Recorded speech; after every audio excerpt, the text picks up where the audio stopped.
बहुत बहुत स्वागत है आप सभी का आपके अपने YouTube चैनल एसपीएसडी पॉइंट पर। मैं सोनू आप सभी दोस्तों का हार्दिक स्वागत करता हूं। दोस्तों आज के इस क्लास के अंतर्गत हम डिस्कस करेंगे BSc first year second semester chemistry का मॉडल पेपर, जो आपके आगामी एग्ज़ाम के लिए आप सभी के लिए बहुत ही ज़्यादा महत्वपूर्ण होने वाला है। आप कह सकते हैं कि एक तरह से ये रामबाण सिद्ध होने वाला है आपके आगामी एग्ज़ाम के लिए। तो दोस्तों जो आपका सेकंड सेमेस्टर है उसमें जो केमिस्ट्री आप पढ़ रहे हैं वो एनईपी के तहत संचालित किया जा रहा है, यानी कि जो नई शिक्षा नीति लागू हुई है 2020 में और आपके कॉलेज में 2021 और 22 के सत्र में लागू हुई है, उसी के तहत ये पूरा का पूरा मॉडल पेपर है। तो आपके सेकंड सेमेस्टर में दोस्तों केमिस्ट्री क्या है? केमिस्ट्री है bio organic and medicinal chemistry आप पढ़ रहे हैं सेकंड सेमेस्टर में। तो आज हम फाइनली डिस्कस करने वाले हैं bio organic and medicinal chemistry का मॉडल पेपर। ठीक है दोस्तों, तो ये मॉडल पेपर हिंदी और इंग्लिश दोनों लैंग्वेज में है, बहुत ही ज़्यादा महत्वपूर्ण है। सभी लोग वीडियो को लाइक कर दीजिए, जितने भी छात्र छात्राएँ देख रहे हैं, और ज़्यादा से ज़्यादा लोगों में शेयर कर दीजिए। चलिए क्लास को हम स्टार्ट करते हैं। तो ये मॉडल पेपर दोस्तों एनईपी की तहत संचालित किया, जैसा कि मैंने आप लोग को बता दिया है। तो आप लोग ये मत कंफ्यूज रहिएगा कि ये हमारी यूनिवर्सिटी के लिए है या नहीं है। आप चाहे जिस यूनिवर्सिटी से हों, आप सभी के एग्ज़ाम में यही प्रश्न आएगा, क्योंकि एनईपी के तहत आप सभी के यूनिवर्सिटी का जो सिलेबस है दोस्तों वो सेम है, सभी का सामान्य सिलेबस है। ठीक है, चलिए देखिए, जो आपका रिटर्न पैटर्न पर एग्ज़ाम होता है उसके लिए समय 3 घंटे मिलते हैं और किसी किसी यूनिवर्सिटी में ये 2 घंटे का समय दिया जाता है। वो आपकी यूनिवर्सिटी पर डिपेंड है, लेकिन जो मैक्सिमम मार्क्स रहेंगे वो 75 नंबर ही रहेंगे। इसमें से 25 नंबर जो होते हैं वो आंतरिक वायु मूल्यांकन से दिए जाते हैं दोस्तों। अब आपका प्रश्न पत्र आप सबको पता है कि जो लिखित परीक्षा होगी उसमें आपका प्रश्न पत्र 3 सेक्शन में बटा रहता है, सेक्शन ए, सेक्शन बी और सेक्शन सी में। ठीक है, तो सेक्शन ए में जो प्रश्न पूछे जाते हैं वो very short answer type question पूछे जाते हैं, जिन्हें हिंदी में कहते हैं अति लघुत्तरीय प्रश्न। ठीक है, चलिए तो सबसे पहले प्रश्नों को डिस्कस करते हैं कि कौन से प्रश्न हैं। जितना भी आज मैं इस मॉडल पेपर में आप सबको बता रहा हूँ वो आप एकदम पूर्णतः तैयार कर लीजिएगा। और एक बात और बता दूँ, इससे पहले मैंने एक जो है 30 क्वेश्चन का मैंने आप लोग को PDF भेजा था, क्लास दिया है इंपॉर्टेंट क्वेश्चन का केमिस्ट्री की। ठीक है, मॉडल सॉल्व पेपर के नाम से है, वो डिस्क्रिप्शन बॉक्स में मैं लिंक दे दूंगा, पहले आप उसको तैयार कर लीजिएगा। अगर वो क्लास आप तैयार कर लेते हैं तो पूरा का पूरा आपका केमिस्ट्री उसी में ख़त्म हो जाएगा, उसी में आपकी पूरी तैयारी हो जाएगी। ठीक है, चलिए पहला प्रश्न आप ध्यान देंगे जो आपके एग्जाम में पूछा जाने वाला है आपसे, व्हाट इज सिंथेसिस ऑफ एलिजरीन। एलिजरीन बहुत ही महत्वपूर्ण है दोस्तों और आपसे ये पूछा जाएगा आपके आगामी एग्जाम में। ठीक है, तो एलिजरीन से संबंधित प्रश्न आप तैयार कर लीजिएगा। शॉर्ट आंसर में आपको क्या तैयार करना है, व्हाट इज सिंथेसिस ऑफ एलिजरीन। ठीक है, अगला प्रश्न आपको तैयार करना है, क्या पूछा जाएगा, व्हाट इज रफ डिग्रेडेशन पूछा गया है आपसे कि what is rough degradation. Rough degradation क्या है? तो ये एक ऐसी विधि होती है जिसमें एल्डोज के ब्रोमीन के जो अणु हैं वो पानी से संबंधित एल्डोनिक एसिड में ऑक्सीकृत हो जाते हैं, जिसके बाद में क्या होता है कि कैल्शियम कार्बोनेट के साथ उपचयित करके कैल्शियम लवण में बदल जाता है और कैल्शियम लवण तब फेंटन के अभिकर्मक यानी कि Fe3+ आयनों की उपस्थिति में H2O2 के साथ उपचारित किया जाता है। और जब ये एल्डोज C1 और C2 ये C1 और C2 के बीच में ऑक्सीडेटिव दरार हो जाती है, यानी कि जो बॉन्ड लोबर एल्डोस हो जाते हैं, प्रेजेंट हो जाते हैं, उसी को क्या कहा जाता है, रफ डिग्रेडेशन कहा जाता है दोस्तों। ठीक है, तो इसका मैं आपको सॉल्यूशन भी कराऊंगा, इसका सॉल्व पेपर मैं आप लोग को दूंगा, इसके लिए आप बिल्कुल निश्चिंत रहिएगा। चलिए अगला प्रश्न है, तीसरा प्रश्न देखिए, what is monomer of the following polymer. दिया गया है कि मोनोमर बताना है किसका। ये जो पॉलीमर दिए गए हैं ये दोनों पॉलीमर है, ब्यूना है और एक है ब्यूना S एंड नाइलॉन 66। देखिए ये दोनों बहुत ही ज़्यादा महत्वपूर्ण है। इसमें से एक पूछ लिया जाता टेफ्लॉन, टेफ्लॉन भी आपसे पूछा जाता है। ठीक है, तो ब्यूना S जो है और नाइलॉन X, जिनके बारे में आपको बताना है। मोनोमर पूछा गया है, व्हाट इज मोनोमर। सबसे पहले तो आप एक भी क्वेश्चन ये भी पूछ सकता है आपसे, मोनोमर क्या है, केवल यही पूछ ले व्हाट इज मोनोमर। तो आप मोनोमर को सबसे पहले तो आप मोनोमर तैयार कर लेंगे। ठीक है, उसके बाद में फॉलोइंग पॉलीमर, ये पॉलीमर दिए गए हैं, पहला पॉलीमर कौन सा है, ब्यूना S और दूसरा दिया गया नायलॉन 6। इनके बारे में आपको तैयार करना है, बहुत ही ज़्यादा महत्वपूर्ण है दोस्तों। ठीक है, चलिए अब अगला प्रश्न देखते हैं, डी प्रश्न क्या पूछा गया है। डी नंबर प्रश्न पूछा गया है आपसे, right the name and structure of 2 purine and 2 pyrimidine base. 2 purine और 2 पिरिमिडीन क्षार के नाम व संरचना लिखिए। ये बहुत ही महत्वपूर्ण प्रश्न है दोस्तों, ठीक है। इसमें जो मैं आपको बता रहा हूँ ये प्रश्न आपके एग्ज़ाम में बनेंगे, 100% बनने वाले हैं, ठीक है। तो डी नंबर प्रश्न पूछा गया आपसे कि right the name and structure, नाम बताना है और स्ट्रक्चर बताना है 2 प्यूरिन और 2 पिरिमिडीन के, ठीक है। ये मानकर चलिए कि आपके एग्ज़ाम में ये 100% श्योर है कि ये प्रश्न बनेगा। हाल ही में अभी एग्ज़ाम हुआ है रज्जू भैया यूनिवर्सिटी में, ठीक है। इलाहाबाद स्टेट यूनिवर्सिटी जो है वो अपना एग्ज़ाम फर्स्ट और सेकंड सेमेस्टर दोनों साथ में ही इस बार संचालित की है। कुछ यूनिवर्सिटी ऐसी हैं, लगभग ये मानकर चलिए 3 से 4 यूनिवर्सिटी ऐसी हैं जिन्होंने अपना फर्स्ट और सेकंड सेमेस्टर का एग्ज़ाम दोनों एक साथ ही करा लिया है, लेकिन जिनका सेकंड सेमेस्टर का अलग होना है उनके लिए कोई दिक्कत नहीं है, ठीक है। चलिए अब अगला प्रश्न आप देखेंगे, ई नंबर जो प्रश्न आपसे पूछा जाएगा what do you mean by retrosynthesis approach. Retrosynthesis approach बहुत ही ज़्यादा महत्वपूर्ण है आप सभी के लिए। ये प्रश्न आपके एग्ज़ाम में बनेगा, इसलिए आप रेट्रोसिंथेसिस अप्रोच तैयार कर लेंगे। ये मैंने जो पहला मॉडल पेपर दिया था वहाँ भी मैंने बताया था, और लॉन्ग आंसर टाइप क्वेश्चन जिसने मैंने कराया है, शॉर्ट आंसर कराया है, यानी कि मॉडल साल पेपर जिस दिन दिया था उस दिन भी मैंने ये प्रश्न आप लोग को करा दिया है, ठीक है। तो रेट्रोसिंथेसिस अप्रोच बहुत ही ज़्यादा महत्वपूर्ण होने वाला है आपके एग्ज़ाम के लिए दोस्तों। इसे हिंदी में कहते हैं रेट्रोसिंथेटिक विश्लेषण। तो रेट्रोसिंथेटिक विश्लेषण आखिर में है क्या, यानी रेट्रोसिंथेटिक अप्रोच क्या है। तो ये एक ऐसी योजना है जिसमें कार्बनिक संश्लेषण की एक, ये मानकर चलिए कि दोस्तों ये रेट्रोसिंथेटिक अप्रोच जो है एक प्रकार की कार्बनिक संश्लेषण की योजना है जिसमें समस्याओं को हल करने का एक तकनीक दिया गया है। यानी कि आप इसे लिख सकते हैं कि retrosynthesis analysis is a technique for the solving problem in the planning of organic synthesis including the important drugs, ठीक है। आप ये भी लिख सकते हैं, यानी कि आप हिंदी में बताने का अगर प्रयास करेंगे, हिंदी में समझने का, तो हिंदी में क्या हो जाएगा कि रेट्रोसिंथेटिक विश्लेषण दवाओं सहित कार्बनिक संश्लेषण की योजना की समस्याओं को हल करने का एक तकनीक होता है। ये लक्ष्य अणुओं के अभिकर्मक के साथ संभावित प्रतिक्रिया करके प्राप्त किया जाता है दोस्तों, ठीक है। तो कि आसानी से किसी भी अगर मेडिसिन के बारे में, किसी भी ड्रग्स के बारे में हमें जानकारी प्राप्त करनी है तो एक प्रकार का बहुत ही इम्पॉर्टेंट साधन होता है रेट्रोसिंथेसिस अप्रोच, जिसके द्वारा हम विभिन्न प्रकार के ड्रग्स के कार्बनिक संश्लेषण की योजना की जो समस्या है उसको हल कर पाते हैं, ठीक है। चलिए अगला प्रश्न सॉल्व करते हैं। देखिए अगला प्रश्न क्या पूछा गया है आपसे। अगला प्रश्न आपसे पूछा गया है एफ नंबर जो आपसे एग्जाम में पूछा जाएगा define the term of इपीमर and anomer one of following each. दोस्तों इपीमर व एनोमर पर एक उदाहरण के साथ परिभाषित कीजिए। या तो आपसे एग्जाम में पूछ लेगा इपीमर और एनोमर, ये दोनों अलग अलग पूछे जाएंगे। ये दोनों एक साथ कब पूछे जाएंगे, जब आपसे शॉर्ट आंसर टाइप का क्वेश्चन पूछा जाएगा तब ये दोनों एक साथ पूछे जाएंगे, ठीक है। तो यहाँ पर आपको इपीमर तैयार करना है और एनोमर तैयार करना है एक एक एग्जाम्पल के साथ, ठीक है। चलिए अब अगला प्रश्न ध्यान देंगे, पूछा गया है, क्या पूछा गया है, write a short note of indigo dye. Indigo dye बहुत ही ज़्यादा महत्वपूर्ण है, ठीक है। इंडिगोडाइन पर संक्षिप्त टिप्पणी लिखना है, ये बहुत ही ज़्यादा इंपॉर्टेंट है आपके एग्जाम की दृष्टि से, तो आप इस प्रश्न को तैयार कर लेंगे। अगला प्रश्न है डिफाइन द टर्म। पहला दिया गया है यूनिट सेल क्या होता है और मिलर इंडेक्सेस। ये दोनों प्रश्न पूछा जा सकता है कि यूनिट सेल क्या है, मिलर इंडेक्सेस क्या है, ठीक है। ये आपसे पूछा जा सकता है व्हाट इज यूनिट सेल या व्हाट इज मिलर इंडेक्सेस, ठीक है। तो ये मैंने डिफाइन द टर्म दे दिया है कि आप दोनों ये तैयार कर लीजिए, इनमें से एक ना एक आपके एग्जाम में पूछा ही जाएगा।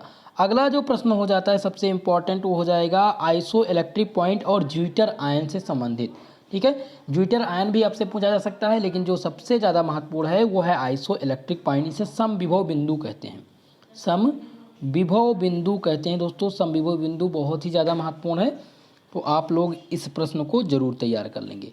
तो जो आपके सेक्शन ए में प्रश्न की संख्या होगी वो 10 प्रश्न पूछे जाते हैं दोस्तों, और ये 10 प्रश्न जो होते हैं वो 2 नंबर के प्रत्येक क्वेश्चन होते हैं और इनकी शब्द सीमा 50 शब्दों की होती है। 50 शब्द में आपको इसका आंसर लिखना रहता है। चलिए अब हम सेक्शन बी के प्रश्नों की बात करते हैं।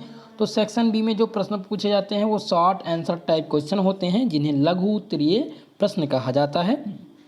अगर इनके शब्द सीमा की बात करें तो इनकी शब्द सीमा जो होती है वो 200 शब्दों की होती है, जिनमें से आपको प्रत्येक क्वेश्चन के लिए 10 नंबर या किसी किसी यूनिवर्सिटी में 7.5 नंबर भी मिलते हैं। ठीक है, ये आपकी यूनिवर्सिटी पर डिपेंड होता है, लेकिन प्रश्न आपसे यही पूछे जाएंगे। चलिए अब हम प्रश्नों को सॉल्व करते हैं। पहला प्रश्न पूछा गया है दोस्तों, what is peptide, discuss the Merrifield solid phase method of peptide synthesis. Peptide संश्लेषण के मैरीफील्ड ठोस प्रावस्था विधि को समझाइए। या सबसे पहले आप तैयार कर लेंगे कि पेप्टाइड क्या होता है, उसके बाद में आप तैयार करेंगे पेप्टाइड संश्लेषण के मैरीफील्ड ठोस प्रावस्था के बारे में, या मैरीफील्ड सिंथेसिस, पेप्टाइड सिंथेसिस जो होता है वो पेप्टाइड का जो संश्लेषण है वो आप तैयार कर लेंगे। ठीक है, इसको 3 भाग में तैयार करेंगे।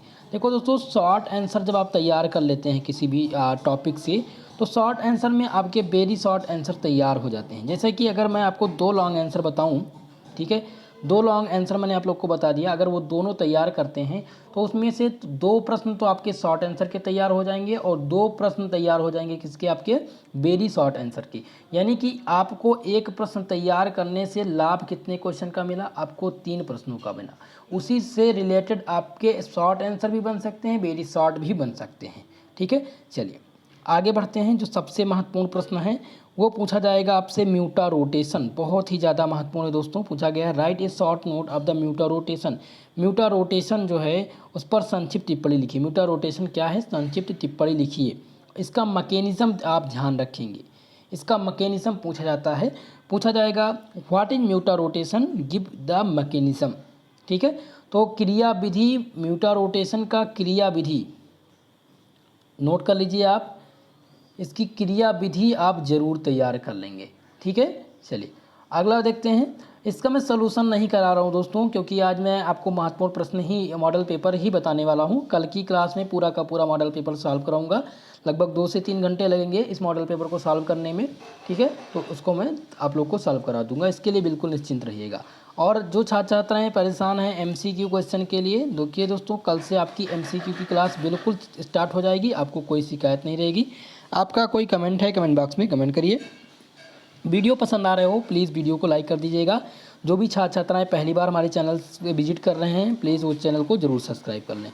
ठीक है, चौथा प्रश्न देखिए, पूछा गया है व्हाट इज को एंजाइम एंड को फैक्टर। को एंजाइम क्या होता है और को फैक्टर होता है, इनकी कार्य विधि समझाइए। ठीक है, को एंजाइम और को फैक्टर क्या होते हैं, उनकी कार्य प्रणाली को समझाइए। या आपसे शॉर्ट आंसर में पूछा जा सकता है एंजाइम के बारे में। दोस्तों क्या पूछा जा सकता है, एंजाइम क्या होती है, व्हाट आर एंजाइम्स, ये भी प्रश्न पूछा जा सकता है। तो आप जब भी को एंजाइम और को फैक्टर तैयार करें तो इसके साथ साथ एंजाइम जरूर तैयार कर लीजिएगा, ये आपके एग्जाम में बनेंगे प्रश्न, इसलिए आप इनको तैयार करेंगे। अगला प्रश्न ध्यान देंगे, पूछा जाएगा आपके एग्जाम में right the nature bonding in phosgene. Phosgene के बंध प्रकृति को लिखिए। दोस्तों या तो फास्जीन के बंध प्रकृति के बारे में आएगा या फास्जीन के फॉर्मेशन के लिए आएगा। प्रिपरेशन मेथड आप तैयार कर लेंगे। प्रिपरेशन मेथड आप तैयार कर लेंगे फास्जीन का, बहुत ही ज़्यादा महत्वपूर्ण है। ठीक है, आप फास्जीन तैयार कर लेंगे। हो सकता है ये लॉन्ग आंसर में भी आपसे बन सकता है कि what is phosgene, give the preparation method and properties of phosgene. ठीक है, तो ये प्रश्न आपके एग्जाम में बन सकता है इससे रिलेटेड, तो आप लोग नोट कर लीजिए। मैं प्रश्न आपको बोल दे रहा हूँ, आप नोट कर लेंगे। What is phosgene, give the properties and preparation method. ठीक है, प्रिपरेशन मेथड ध्यान देंगे। और दूसरा आप तैयार कर लेंगे प्रॉपर्टीज। इतनी चीज़ें आप फास्जीन से तैयार कर लेंगे। चलिए अब अगला प्रश्न देखिए क्या पूछा जाएगा आपके एग्जाम में। देखिए दोस्तों, जो आपके सेक्शन मैं बताना भूल गया था, सेक्शन बी में जो प्रश्न आते हैं वो उसमें से केवल आपको 5 प्रश्न करने होते हैं, लेकिन प्रश्न 10 आते हैं और लगाकर पूछे जाते हैं, ठीक है, उनमें से आपको करना रहता है। 6वां प्रश्न पूछा गया है, give one method preparation of each the following. निम्नलिखित रंजकों में से प्रत्येक के बनाने की एक एक विधि लिखिए। 100% आपके एग्जाम में बनेगा क्वेश्चन, ये बहुत ज़्यादा महत्वपूर्ण है दोस्तों, ये आपके एग्ज़ाम की दृष्टि से बहुत ज़्यादा महत्वपूर्ण है। आप सभी लोग इन प्रश्नों को ज़रूर तैयार कर लेंगे, ठीक है। चलिए आगे बढ़ेंगे। अब देखते हैं क्या क्या आपको तैयार करना है। सबसे पहले आपको तैयार करना है मैलेकाइट ग्रीन, ये 100% आपके एग्ज़ाम में बनेगा दोस्तों, बहुत ही ज़्यादा महत्वपूर्ण है। दूसरा है एलिजरीन, जो मैंने अभी आप लोग को बताया था, एलिजरीन और ब्यूना एस नायलॉन 66 बहुत ज़्यादा महत्वपूर्ण है, ठीक है, इसको आप तैयार कर लेंगे। ये दोनों क्वेश्चन आपके एग्ज़ाम में बनेगा, चाहे आप जिस यूनिवर्सिटी से हों, ठीक है। मैलेकाइट ग्रीन और एलिजरीन, ये बहुत ही ज़्यादा महत्वपूर्ण प्रश्न है, ये आपको तैयार करना है, पूर्णतः आप रट डालिएगा पूरा का पूरा, ठीक है। चलिए 7वां प्रश्न आप ध्यान देंगे। 7वां प्रश्न क्या पूछा जाएगा आपसे, write a short note on two, किन्हीं 2 पर संक्षिप्त टिप्पणी लिखिए। पहला प्रश्न पूछा गया आपसे, denaturation and renaturation protein, protein का विकृतीकरण और पुनर्रचना, ये बहुत ज़्यादा महत्वपूर्ण है आपके एग्जाम की दृष्टि से, ये भी प्रश्न आपसे रिपीट हो सकता है, ठीक है, ये पूछा जा सकता है। बी नंबर दिया गया है दोस्तों, क्या दिया गया है कि इंटरफेशियल कोण की स्थिरता का नियम, बहुत ही ज़्यादा महत्वपूर्ण है इंटरफेशियल कोण, ठीक है। एंगल, इंटरफेशियल एंगल जो है बहुत ज़्यादा महत्वपूर्ण है, ये आपसे शॉर्ट में भी पूछा जा सकता है, इन वेरी शॉर्ट में भी पूछा जा सकता है। अगला आपको तैयार करना है नायलॉन 66, अभी मैंने बताया मैलेकाइट ग्रीन, एलिजरीन और नायलॉन 66 बहुत ही ज़्यादा महत्वपूर्ण है। 100% आपको संक्षिप्त टिप्पणी लिखने के लिए पूछा जा सकता है, इसलिए आप इसको तैयार कर लीजिएगा। अगला प्रश्न जो सबसे ज़्यादा महत्वपूर्ण है दोस्तों, वो है सिलिकॉन। सिलिकॉन्स क्या होते हैं, what are silicones, write the method of synthesis of silicon. Silicon क्या है, सिलिकॉन संश्लेषण की विधि लिखिए।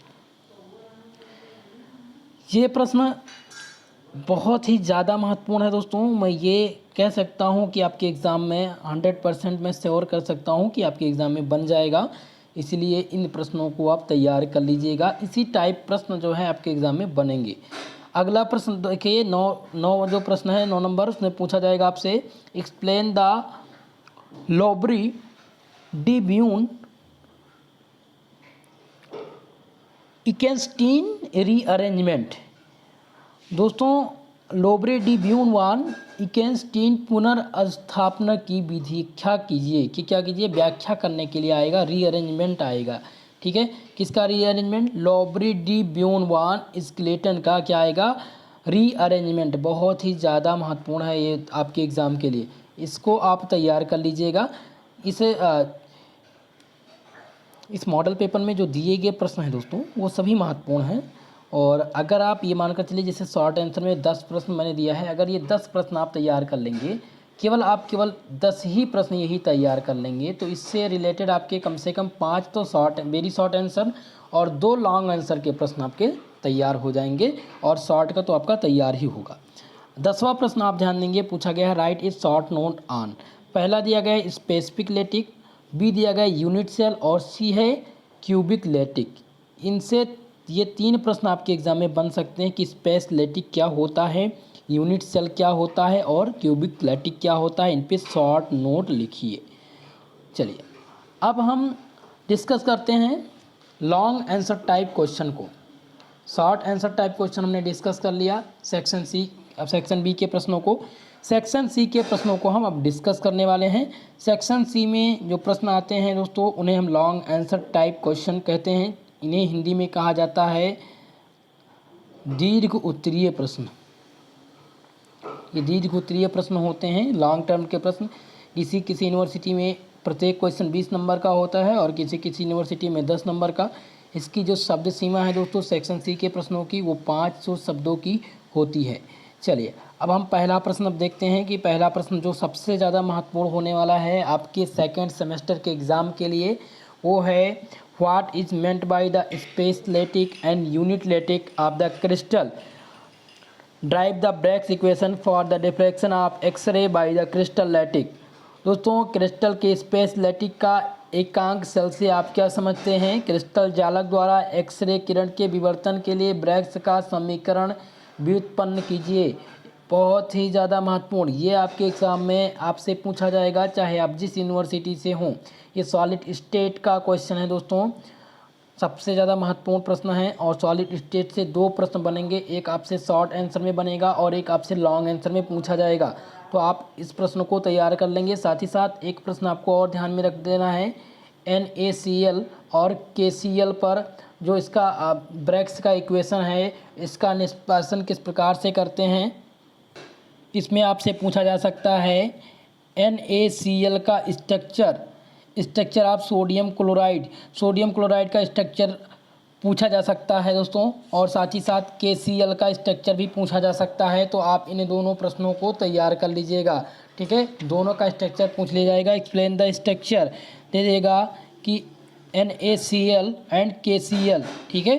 तो ये प्रश्न इम्पॉर्टेंट है, महत्वपूर्ण है, इसको आप तैयार करेंगे। अगला प्रश्न आप ध्यान देंगे, लॉन्ग आंसर का जो दूसरा प्रश्न है वो है write a short note on the following. संक्षिप्त टिप्पणी लिखनी है दोस्तों, और ये संक्षिप्त टिप्पणी आपके एग्ज़ाम में बनेगी क्योंकि ये सबसे ज़्यादा महत्वपूर्ण होने वाली है। ए नंबर देखेंगे, पूछा गया mechanism of enzyme action, enzyme के कार्य करने की कार्यविधि बताइए। मैकेनिज्म पूछा गया है एंजाइम का, ठीक है।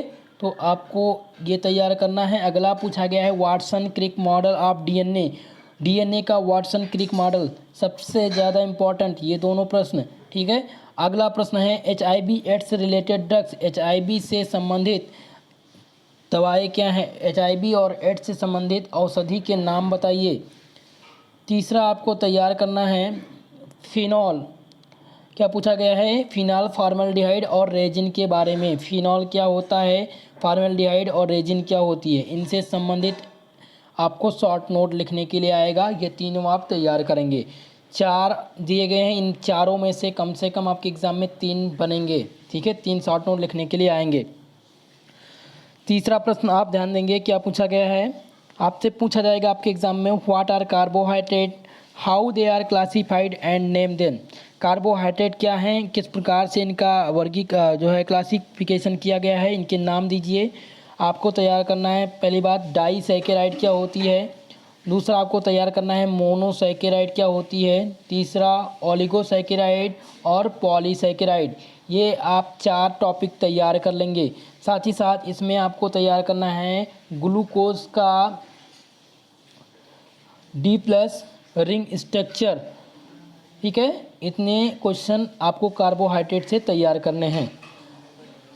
साथ ही साथ ग्लूकोज में आप ध्यान देंगे सेल्यूलोज पूछा जा सकता है या स्टार्च पूछा जा सकता है। तो स्टार्च पर आ सकता है शॉर्ट नोट लिखने के लिए, what is right a short note of starch या माल्टोज। तो शॉर्ट नोट आप तैयार कर लेंगे। देखिए आपका जो पहला चैप्टर है इसका कंप्लीट नोट्स मैंने आप लोग को प्रोवाइड करा दिया है, आप लोग को टेलीग्राम चैनल और व्हाट्सएप ग्रुप पर दे दिया गया है। साथ ही साथ जो भी क्लास है उसके डिस्क्रिप्शन बॉक्स में लिंक है जहां से आप डायरेक्ट PDF को प्राप्त कर सकते हैं। जो अभी तक टेलीग्राम चैनल से नहीं जुड़े हैं वो टेलीग्राम चैनल का लिंक डिस्क्रिप्शन बॉक्स में है, वहां से आप जुड़ सकते हैं। अगर लिंक ओपन नहीं हो रही है तो आप सर्च करेंगे SP study channel first, study channel first आप सर्च करेंगे और वहां से आपको ज्वाइन का बटन मिलेगा जहां से आप ज्वाइन कर पाएंगे, जहां पर आपको सारे क्लास का PDF मिल जाएगा। ये प्रश्न पत्र भी आपको वहीं पर मिलेगा। लेकिन आप जैसे क्लास आप देख रहे हैं और क्लास के डिस्क्रिप्शन बॉक्स में जाएंगे वहाँ पर लिंक होगा जहाँ से आप डायरेक्ट इस PDF को प्राप्त कर पाएंगे। अब आपको ढूंढने की ज़रूरत नहीं है। अगला प्रश्न जो सबसे महत्वपूर्ण बनेगा दोस्तों वो बनेगा what is amino acid, right the method and properties preparation of alpha amino acid. Alpha amino acid क्या होते हैं, अल्फ़ा एमिनो एसिड बनाने की विधि बताइए। साथ ही साथ आपको प्रॉपर्टीज यानी कि भौतिक और रासायनिक गुण को भी तैयार करना है और इनके यूज क्या हैं, ठीक है। तो एक बार क्वेश्चन फिर से आप ध्यान देंगे, पूछा गया है what is amino acid, amino acid क्या हैं, इनके मेथड बताइए, इनके बनाने की विधि, प्रॉपर्टीज इनकी क्या होती हैं और अल्फ़ा एमिनो एसिड क्या हैं। इतना आपको तैयार करना है। अगर आप ये पूरा तैयार करते हैं तो यहाँ से आपके 2 प्रश्न बनते हैं। पहला प्रश्न आपसे एग्जाम में बन सकता है कि अल्फ़ा एमिनो एसिड क्या होता है, या व्हाट आर एमिनो एसिड, या व्हाट इज़ एमिनो एसिड बन सकता है। दूसरा बन सकता है अल्फ़ा एमिनो एसिड क्या होते हैं। तो 2 प्रश्न आपके तैयार हो जाएंगे। अगर यही आपसे शॉर्ट में पूछा जाए तो शॉर्ट में आपसे पूछा जाएगा what is amino acid, give the properties. ठीक है, तो अगर आप ये चौथा प्रश्न तैयार करते हैं तो 3 प्रश्न आपके कंप्लीट तैयार हो जाएंगे। इसीलिए आपको लॉन्ग आंसर ज़्यादा ध्यान देना है। चलिए अगला प्रश्न ध्यान देंगे। 5वां प्रश्न जो पूछा गया है दोस्तों, वो पूछा गया है Ziegler Natta, describe the Ziegler Natta polymerization reaction. Ziegler Natta बहुलकीकरण अभिक्रिया का वर्णन कीजिए। ये जिगलर नाटा जो है बहुत ज़्यादा महत्वपूर्ण है आपके एग्ज़ाम के लिए। इसमें आपको इसके रिएक्शन के बारे में पूछा जाएगा, तो आप तैयार कर लेंगे। अगला प्रश्न दिया गया है दोस्तों 6वां, ये मैंने आपको एक्स्ट्रा दे दिया है जो आप तैयार करेंगे क्योंकि आपके एग्ज़ाम में बन जाएंगे इससे रिलेटेड प्रश्न। पहला आपको पीबीसी तैयार करना है, इसे कहते हैं पॉलीविनाइल क्लोराइड, या पॉलीथीन पर संक्षिप्त टिप्पणी के लिए आ सकता है, आपको वो भी तैयार कर लेना है। दूसरा है आपको तैयार करना है जो कोफैक्टर क्या होते हैं, कोफैक्टर क्या हैं। तीसरा आपको तैयार करना है सुक्रोज क्या होते हैं और स्टार्च क्या होते हैं। इन पर आपको शॉर्ट नोट तैयार करना है। शॉर्ट नोट किस प्रकार से लिखना है वो मैं आपको कल की क्लास में बताने वाला हूँ। तो कुल मिलाकर के पूरा मॉडल पेपर हमने डिस्कस कर दिया है। ये पूरा मॉडल पेपर रामबाण है आपके एग्ज़ाम के लिए। अगर आप इतना तैयार कर लेते हैं तो आपको कुछ और पढ़ने की ज़रूरत नहीं है। ये मैं गारंटी देता हूँ कि इसमें से 70% क्वेश्चन आपके एग्ज़ाम में बनेंगे। 100% तो नहीं कह सकता, लेकिन 70% आपके एग्ज़ाम में इससे प्रश्न आ जाएंगे। आपको कुछ और पढ़ने की ज़रूरत नहीं है अगर आप इतना तैयार कर लेते हैं तो। अब ये मैं कैसे कह रहा हूँ, देखिए अभी जो एक यूनिवर्सिटी ने पेपर करवाया है अपना, जैसा कि मैंने बताया इलाहाबाद स्टेट यूनिवर्सिटी ने, ठीक है, उसमें भी इससे रिलेटेड प्रश्न पूछे गए हैं। और जो आपका सिलेबस है उससे बाहर तो आपके एग्ज़ाम में प्रश्न बनेंगे नहीं, उसी से रिलेटेड प्रश्न बनेंगे ना। तो आप लोग को घबराने की ज़रूरत नहीं है। पूर्णतः आपको इस मॉडल पेपर को तैयार करना है। रही बात इसके सॉल्यूशन के लिए, इसका सॉल्यूशन यानी सॉल्व पेपर, तो इसका सॉल्व पेपर कल मैं करा दूंगा और मैं प्रयास करूंगा कि आज आपको क्लास के बाद में मॉडल सॉल्व पेपर दे दिया जाए टेलीग्राम चैनल पर या व्हाट्सएप ग्रुप पर। साथ ही साथ अगर आपका कोई भी क्वेश्चन है जो आप नहीं समझ पा रहे हैं तो आप लोग को टेलीग्राम पर मैसेज करने का एक मैंने ग्रुप दे दिया है, वहाँ पर आप डिस्कशन कर सकते हैं। दूसरी बात, आपको नंबर दिया जा रहा है 99849475 और 35, जहाँ पर आप कॉल करके अपनी समस्या बता सकते हैं, आपकी पूरी सहायता की जाएगी। या आपका कोई कमेंट है, कोई भी क्वेश्चन है तो आप कमेंट बॉक्स में कमेंट कर सकते हैं, वहाँ पर आपके कमेंट का जवाब दिया जाएगा। आप लोग का बहुत बहुत धन्यवाद हमारी इस क्लास को देखने के लिए। और साथ ही साथ दोस्तों, अगर आपको क्लास पसंद आई हो प्लीज़ हमारी वीडियो को सबसे पहले आप लाइक कर दीजिए और जाते जाते चैनल को ज़रूर सब्सक्राइब करिएगा। डेली क्लास आपकी रात 8 बजे होती है केमिस्ट्री की, जहाँ पर हम अभी biochemistry, bio organic and medicinal chemistry का अध्ययन कर रहे हैं। साथ ही साथ जूलॉजी और बॉटनी की भी क्लास चलाई जाती है, जहाँ पर आपको कल शाम को टाइम टेबल प्रोवाइड कराया जाएगा क्लास किस प्रकार से चलेंगी। मैथ की क्लास के लिए पवन सर मैथ की क्लास लेते हैं, जहाँ पर रोज़ शाम 7 बजे क्लास होती थी, लेकिन अब कुछ बच्चों का कहना है कि क्लास की टाइमिंग 9 बजे कर दिया जाए। तो आप लोग कमेंट बॉक्स में कमेंट करके ज़रूर बताइएगा। दोस्तों आज के लिए बस इतना ही, मिलेंगे अगली क्लास में, तब तक के लिए जय हिंद जय भारत।